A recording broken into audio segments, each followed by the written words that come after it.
لان انا بشوف ناس ما شاء الله يعني بتفترسوا احيانا كده من كتر اه. حبها خلاص. شم النسيم فسيخ ورنجه، الناس بدات تاكلها من عيد الفطر، ناس هتاكلها طبعا النهارده وبكره وبعده احتفالا سواء بعيد القيامه المجيده او عيد شم النسيم. يعني تمام. النصائح اللي ممكن تقدميها لاكلي الفسيخ والرنجه في هذه الايام تحب تقولي لهم ايه؟ وفي نفس الوقت كمان مرضى الامراض المزمنه اللي نفسهم ياكلوا حبه رنجه او قطعه بسيطه جدا من الفسيخ برضه تنصحيهم بيها يا فندم؟ اتفضلي. طبعا هو اهم حاجه ان احنا نجيب الحاجات دي من مكان موثوق منه، يكون نظيف، يعني مش الاماكن اللي هي بتبقى تحت بير السلم او من اللي بيبقوا فارشين في الشوارع والكلام ده. لازم يكون من مكان نظيف كويس جدا، صحيح. علشان خاطر التلوث في الحاجات دي بالذات بيبقى كبير قوي، ومشاكله بعد كده لا قدر الله بتؤدي الى عواقب وحشه قوي، يعني احنا في غنى عنها. مم. بالنسبة للناس اللي هم بيبقى عندهم ضغط أو عندهم أملاح زيادة أو مشاكل بتحصل لهم مع الحاجات المملحة دي، مم. الأفضل إن احنا نعمل زي سلطة، تبقى أحسن بدل ما تتاكل هي بشكل مباشر.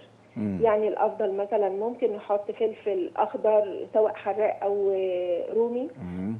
مع بشر جزر كتير، مع بصل، مع حاجات أي مع خضرة احنا جرجير، مع بنحبها. الحاجات اللي امام اه، دي كابوتشا. تبقى جنبها صحيح. طبعا الخضروات الورقيه دي تبقى جنبها، صحيح. زي الخس، زي البقدونس، اي مم. حاجات ورقيه خضراء مم. تبقى بجنب السلطه اللي بتتاكل دي. فكل ما كترنا الخضار هناخد طعم الرنجه. مم.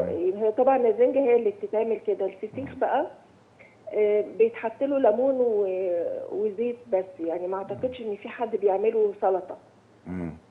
بس يا ريت ما وحبة طحينة نكترش احيانا منه، برضه. بالذات الفسيخ. يعني مم. الفسيخ بالذات نحاول ان احنا على قد ما نقدر اذا كان حد بيحبه ما يكترش منه. مم. في الفسيخ. اه، الفسيخ اه. بالذات عشان التلوث فيه بيبقى اكتر طيب، بكتير. ما اكتر يكترش من اكل يعني نص سمكة ولا سمكاية ولا لا ربع والله، سمكة؟ لو ربع يبقى حلو قوي يعني. بالظبط، لان انا بشوف ناس ما شاء الله يعني بتفترسوا احيانا كده من كتر اه، حبها للاسف. اه. ما هو الافضل حتى لو هتاكل كميه على اه. قد النفس ما بتعوز، يبقى يا ريت يكون معاها خضار اكتر. خضار اكتر. على اي خضار بيحبوه ممكن يتحط مع كده، مع الحاجات دي صحيح. يتحط معاها، سواء في والبقدونس. سلطه او تتحط عليها، يعني تتقلب فيها، صحيح. بحيث ان حتى اللقمه اللي بتتاكل منها او بتتغمس منها هيبقى معظمها خضار، مش هيبقى فيها الحاجات دي كتير. والبقدونس اعتقد من اهم الخضروات اللي بتساهم في منع التسمم والحاجات اللي فيها ممكن مشاكل هي يعني من هذه الورقيات الاكلات. عموما علشان خاطر اه. فيها الياف فعلا.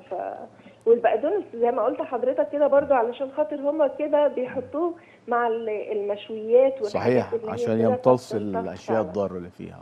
فعلا صح. تمام. ناس كتير بتخلط ان انا هاكل فسيخ ورنجه النهارده يبقى خلاص بعد الاكل مياه غازيه.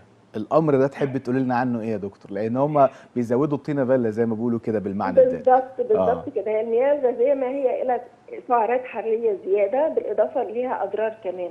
صحيح. يعني هي مش بتساعد على الهضم زي ما احنا فاهمين.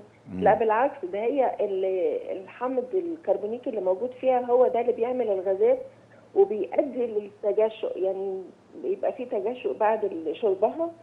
بس مش هو ده الطبيعي، يعني مش هو ده المفروض اللي بيريح. بالعكس، ده بيعمل غازات في المعدة مم. وبيعمل للأسف سوء هضم كمان، غير مم. بقى الحاجات اللي بتتراكم عليها للناس اللي بيشربوها كتير، مم. زي مشاكل في الأسنان، زي مشاكل في العظم، زي مشاكل بتعمل سمنة، زي مشاكل في الجهاز الهضمي.